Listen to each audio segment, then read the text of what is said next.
Hello, I'm Toby Fox from 1.5 Million New Homes, the local government challenge sponsored by Redloft and by Vistry. Now, across this series, we've been asking the question, what works, but also what has to change to get more homes built? In this series, Building the Olympic Park, we're asking a different question. How did one of the country's most ambitious examples get started and continue when so many other projects stall or fail? And we've been listening to the people who were there who made it happen. Neale Coleman, Michelle May, Eleanor Fawcett, Guy Nicholson, Paul Brickell, and the man who literally wrote the book, Dave Hill.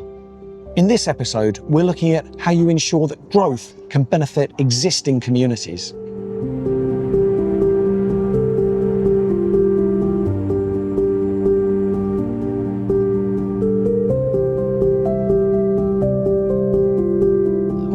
One of the things that was trickiest, I guess, in the period between us winning the bid in 2005 and the LLDC being kind of fully established in sort of 2010, was that, of course, the ODA were, they had their work cut out. They were kind of hell for leather getting this project on site and delivered, on budget and on time. And it felt like for that period of time, because there wasn't a full legacy master plan in place, there was the sort of illustrative master plan, but I think we knew that obviously needed kind of like a proper viability testing and properly developing. It felt like we were really playing catch up a lot of the time, and the location of kind of where infrastructure was being put, the major roads, sort of some of the utilities buildings and things like that. It always felt quite difficult that we were a bit on the back foot, and often we'd be sort of saying this feels like a real problem because where you're putting it is creating a severance to our local communities. For example, the links to the Carpenter's estate to the south is made a lot more problematic by the fact that there's several kind of major highways plus the utilities buildings, but they were a bit like, well, sorry, we just have to crack on. So what we were able to do between us all was to set up this London Legacy Development Corporation as an organisation that was all about physical development, but which believed that you have to integrate physical development with social and economic development. So it is all about bricks and mortar, but it's all about people, and you have to do the two. Okay. Now, I would contend that is still vanishingly rare. Yeah. Most development corporations and regeneration agencies, and indeed development companies who are building things, are about building them. And people are not at the heart. You might be good or bad at telling them what's going on, but you don't invite people into the heart of what you're doing in terms of shaping it. You often actually don't really make much headway in terms of using the physical development to bring local benefit in terms of training or jobs. So you don't often, I think it's fair to say, most development corporations that have been and are don't have a very strong focus and investment in apprenticeships, construction training, all of those things. With the Development Corporation, we were able to embed that from the very beginning. Yeah. And I think, credit to people like Neale Coleman, who you're probably going to talk to. So Neale, in London government, who believed that was an important thing and this was an opportunity to do it. Yeah. And others, the local council leads. You're going to talk to Guy Nicholson later, Robin Wales, those local political leaders who said, no, actually, this needs to be a different kind of development corporation. Yeah. It's got to have direct benefit to our people while it's working, not just after it's finished by building a load of houses. Building continues. There is still construction to be done. There is still the place to evolve. There are still homes to be built. There's all of that still to do. But actually now it's more about social programming. It's about bringing people together, people into the place to create the soul and all of the social value programs that go with that. So economic development, for example, whether that's business growth and the growth of an economy. So I think there was a kind of a political and determination to have that happen. Yeah. So it meant there could be a team in the Development Corporation, which I was lucky enough to come and lead, with Michelle May in it, and people like Renee Miller in it, who are local people. I mean, very skilled, they're local people, but very talented and professional local people. But actually who had a real understanding of this place and what it needed. I'm from here, so I grew up in Canning Town. My dad worked in the docks, so I went through that whole sort of process firsthand of, you know, being part of a really strong, tight-knit, vibrant community around that sort of, you know, the Royal Docks. And then the closure in the early 80s and all of the sort of the repercussions of that in terms of people sort of losing livelihoods, and seeing that sort of community start to sort of break away. And then, you know, a big lots of gleaming buildings, I suppose, that replaced the docks over time, that is now the success that is Canary Wharf. But at that time, for me, as someone who had a real connection to what was there before, experiencing something at a personal level that felt so far removed, even though everyone was telling us this would be great, there would be lots of great jobs. It's the future. It's the future. I just remember feeling so separate from that. And so that's always been part of, you know, when I first was interested in getting into regeneration, how can you bring communities along with you? And how can you just be really honest about, just really honest about where you start the story. So my sort of frustration with a lot of regeneration in the past, and I was involved in it, so I don't sort of, I don't blame other people for this, it's just how it was. It was always a bit like, especially in East London and East Londoners, it was like, the narrative was, this is a really deprived place, people need help. And the conversation was almost like, this is a charitable endeavour, let's do some CSR here, let's try and do some good. And it was always like very much sort of from a starting point of a deficit. And it's patronising. I don't think that was anyone's intention. But it just, you know, and when you use images and regeneration images, for me, you would always sort of see a sort of a story of Canary Wharf starting with the picture of the closed docks. So it's where you start a story as well as what story you're telling and who's telling it, because I had a story and a life that was before that blight. And so, you know, that's really that was really jarring for me, that you would start a story in a place that helped to sort of demonstrate success without sort of looking back at, you know, what success meant to the people that were there originally. So that's been the driver. It was this kind of firm belief that what's really important if you're making new places is to give people agency, give local people agency. And to be, not to kind of be dreaming up ideas and putting them on the table and inviting people to like them or hate them. Quite often they hate them. But actually to welcome people into the process of creating ideas and of creating place.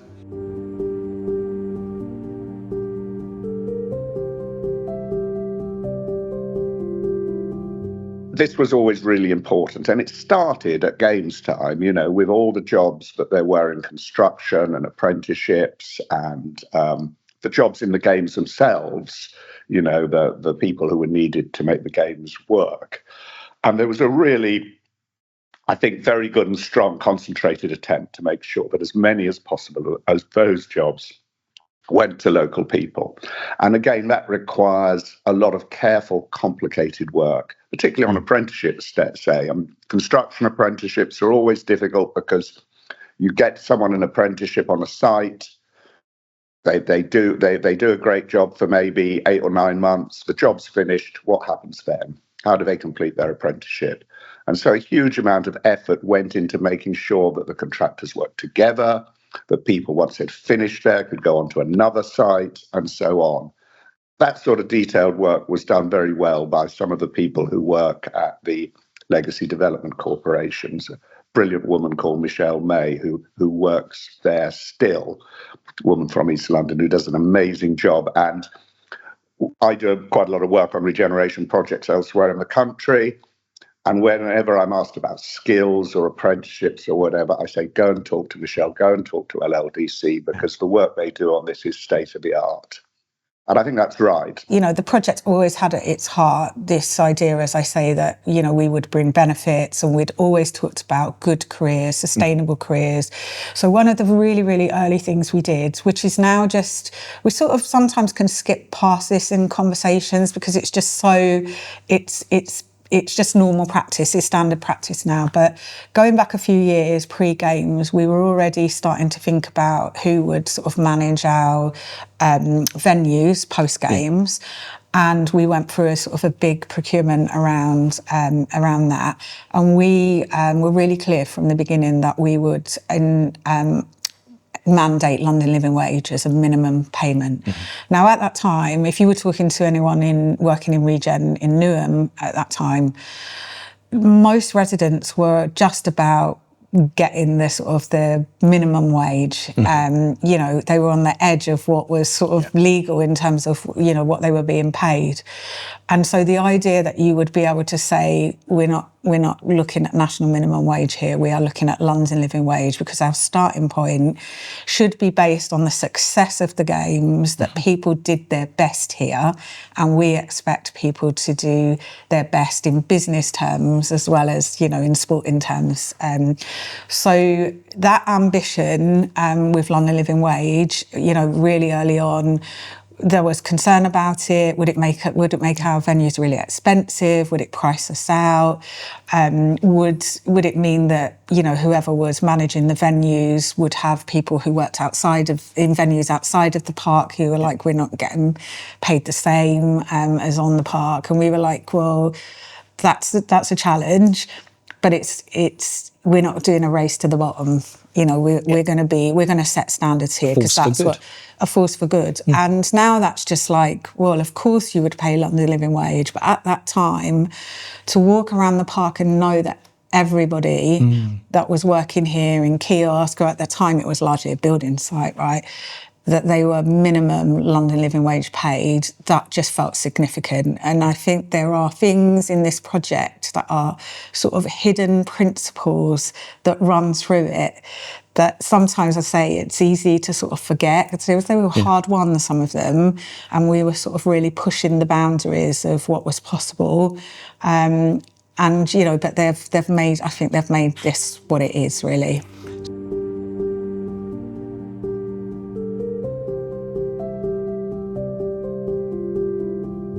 The local borough leaders, mayors, are on our board, and they have pushed from the beginning. There was this sort of emerging narrative. It almost became a sort of policy position of the host boroughs, now the growth boroughs, which they described as convergence. And I worked on that at the time with those borough officers. So what that talked about was this part of London at that time, if you looked on any sort of socioeconomic indicator, we were at the wrong side of average. So, you know, in terms of you know, healthy life expectancy, there was that sort of, during games time, there was the sort of, people would put up a slide that would talk about, for each sort of stop on the Jubilee line from Westminster to Canning Town, which is where I'm from, you know, you could expect a year's decrease in life expectancy for a sort of an average male. So there was sort of, and then on things like, so we were on the wrong side of that sort of life expectancy on skills and sort of worklessness, again, wrong side of that, income. And so this sort of idea of convergence was born, which was that by 2030, this part of London would reach the London average and all of those things. And sometimes I look back and think, that was an interesting one for us, because it was almost like our ambition was to be average, but when you looked at what the gap was in some of those things, when you're below average, it was it's huge. aspirational. It was aspirational. So, and I think that the boroughs being on our board really kept us to that.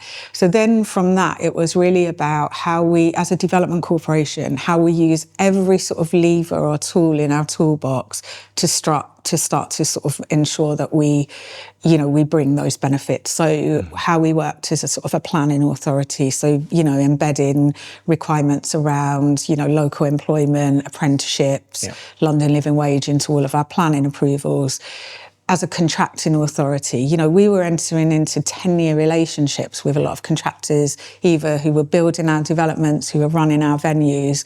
So then you're starting to have like a really deep relationship where you can start to test a few things. So, for example, when we were sort of letting contracts for our first neighbourhoods, you know, I'd worked in a borough where we would have just done something like, well, you know, we need you to get 25% local employment. And at that time, someone would say, okay, they'll sign up for it, you win the bids. And then my experience was, not that anybody went into those things not wanting to achieve that, but it was difficult and people didn't often achieve it. So you spent a lot of your time as an officer just managing and chasing underperformance. Right. It's just a waste of everyone's time. So we really started to switch the narrative to say, okay, what are the sort of challenges and opportunity in your sector, whether that was construction or built environment or today cultural creative? You know, why have you got like the lowest number of apprenticeships? London in that time in construction had the lowest number of apprenticeships. What's happening there? Why have you not got many women or disabled people in your workforce? You know, you've got an ageing workforce, you've got sort of skills gaps. How can we help? We're in this together for 10 years. Yeah. What's your starting point? Like, what's your baseline now? Oh, it's 5%. What about if we work together and got to 10%? And then that becomes a sort of a moving baseline. It's a narrative shift. You're not here to do anyone a favour. You're here in this place. It's a privilege. People deserve good quality stuff, whether that's the buildings we build or whether it's the jobs that we offer. So how can we work together to make that happen? And over time, I think in our first development, we had at that time the single largest number of apprenticeships on any site in London. We were paying apprentices well, way above like the standards. And we sort of invested a lot in that. And the sector had a benefit. So the sector are now seeing a reciprocal relationship. Yeah. They're filling skills gaps. They're sort of diversifying their workforce, which is a business strength.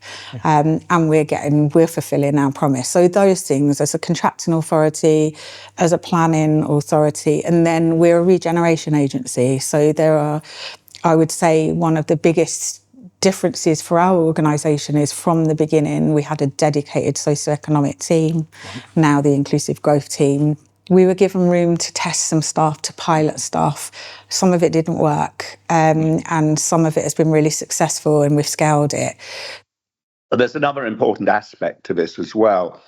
If you go to the Olympic Park, you walk over the bridge into the park towards the stadium, and you pass these big office buildings. And, you know, there are nearly 20,000 jobs there and in the other bits of the other office buildings around the park. I mean, delivered mostly by the Australian company Lendlease. And, you know, we have the Financial Conduct Authority there. Now, getting the Financial Conduct Authority, which wanted to be in Canary Wharf, to go to Stratford, not Canary Wharf, was a struggle. I mean, I was involved in that, and credit to Paul Dighton, who had actually been the guy who'd run the games, had been in charge of the organising committee, and by then was a minister in the Treasury, and Paul made that happen. I mean, similarly, the first office block you see has got the whole of Transport for London's main work in there. And again, not easy. There were people who wanted to stay in central London. There were people who wanted to go to the Olympic, to go to Canary Wharf. And again, I was involved in that. But Peter Hendy, now Lord Hendy, government minister, he, in charge of TfL, made them come to Stratford. He said, no, I don't believe you on some of the numbers they were quoting to stay in central London. And you need that sort of support. But that has created a fourth office quarter for London after Canary Wharf, Westminster and the City. And that is a huge driver of all sorts of jobs.